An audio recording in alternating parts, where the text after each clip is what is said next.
بسم الله الرحمن الرحيم وبه نستعين. حصريا الأهلي يقترب من ضم الحاوي مصطفى فتحي. اشترك في القناة عشان يوصلك كل جديد. محدثكم وافي عرفة على قناتكم الأهلوية. صلي على الرسول وندخل في الموضوع على طول.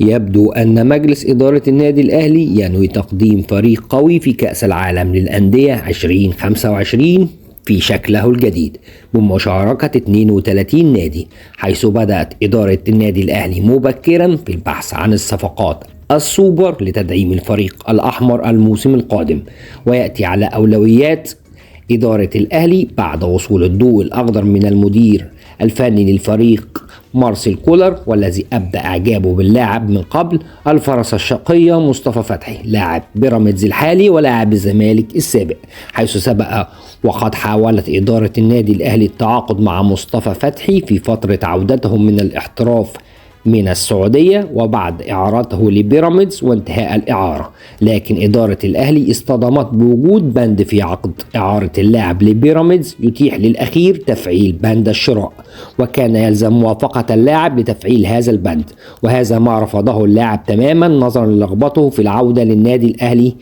بعد الاتفاق على كل التفاصيل، ولكن تم وضع اللاعب تحت ضغوط كثيرة من إدارة نادي بيراميدز ومن إدارة نادي التعاون الذي كان يملك الحق في اللاعب في هذا التوقيت.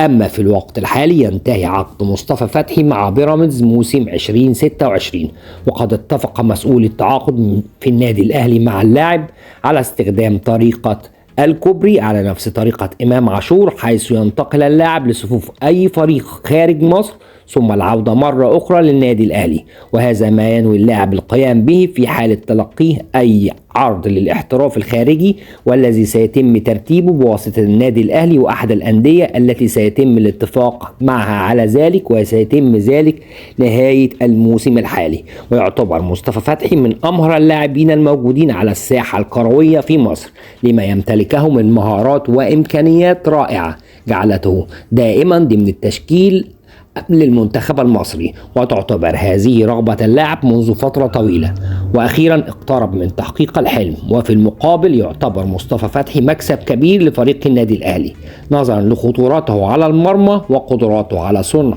الأهداف لزملائه بسهولة، وسيتمكن مع الأهلي وسط اللاعبين أصحاب المهارات من صنع الفارق. ويعتبر فريق إعداد القناة الأهلاوية مصطفى فتحي من أقوى الصفقات التي لو نجحت إدارة الأهلي في إنهائها لكانت إضافة قوية للفريق. لو الفيديو عجبك اعمل لايك واشترك في القناة، والسلام عليكم.